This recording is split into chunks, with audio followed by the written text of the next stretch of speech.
Ngayong araw, another Ilocano recipe na naman ang ating lulutuin mga kaluto.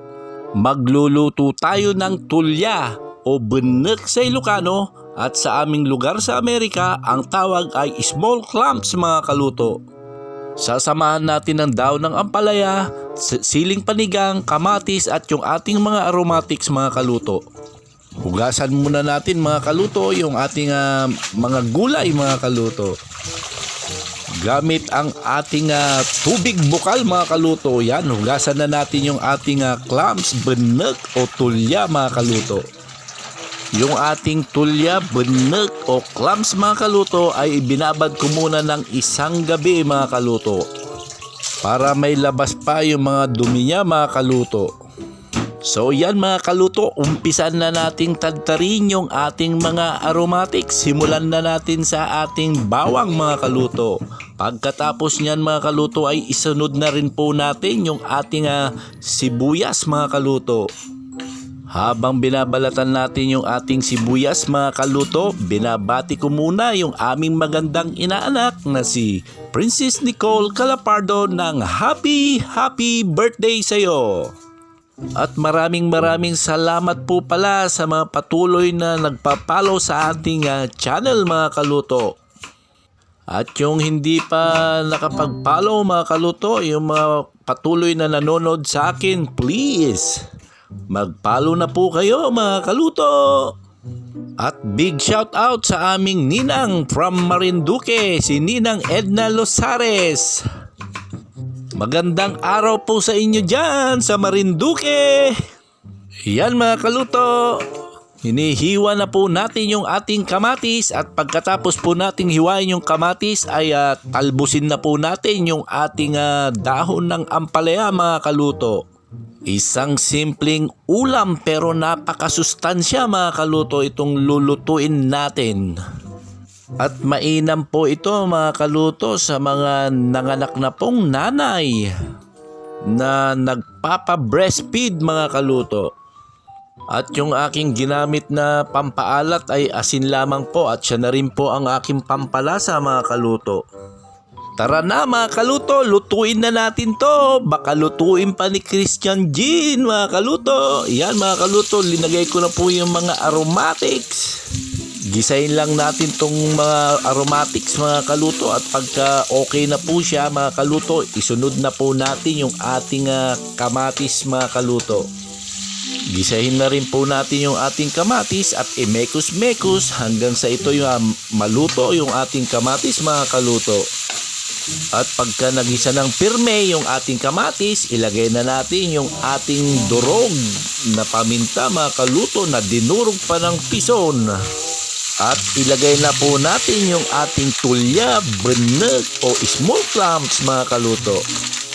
At pagkatapos po natin imekos-mekos yung ating benek mga kaluto ay ilagay na po natin yung ating tubig bukal mga kaluto.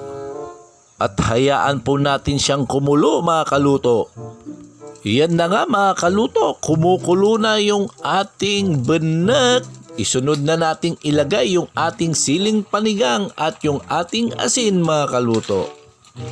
Imekos-mekos lang natin mga kaluto para madaling humalo yung ating asin mga kaluto. At isunod na po natin mga kaluto yung ating dahon ng ampalaya. At imekos-mekos natin saglit para lumubog po yung ating dahon ng ampalaya at pakuluan po natin. Iyan na nga po, kumukulo na yung ating benek. Pagkatapos po niyan, tikman na natin mga kaluto.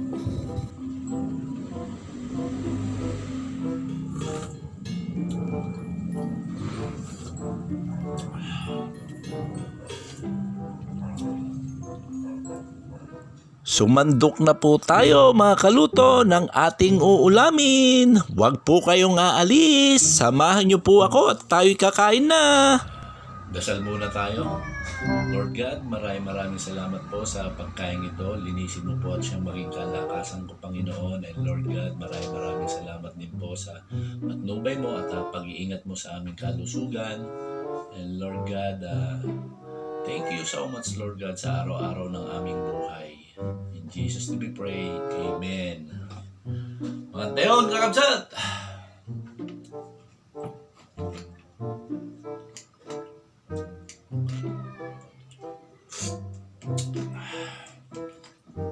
Mayat pahit na.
Hanggang sa muli, ito po ang inyong kaluto nagsasabing lagi magdasal, count your blessing, and stay positive!